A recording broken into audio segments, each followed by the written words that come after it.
కట్టేస్తుండేంటి? మళ్ళీ కట్టేస్తుండే. ఏమైంది అక్క? అరే మీ బావ ఫోన్ కట్టేస్తున్నాడు రా. బిజీ ఉన్నాడు కాబట్టి. అరే షాప్కి వెళ్ళి మెసేజ్ అయిపోయింది, ఒక్క ఫోన్ కూడా వేయలేదు. ఏదో డౌట్ వస్తుందిరా, ఒక పని చేయరా, మెల్లగా షాప్కి వెళ్ళి రా.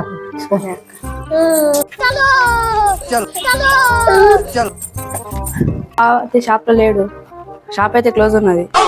అరే మీ బావ ఫోన్ చేస్తున్నాడా? హలో, ఏంటండి ఎన్నిసార్లు ఫోన్ చేసినా కట్టేస్తున్నారు?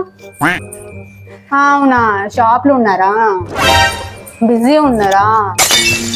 సరేనండి, ఇంటికి అయితే రానండి బావ, చెప్తా అప్పుడు పని.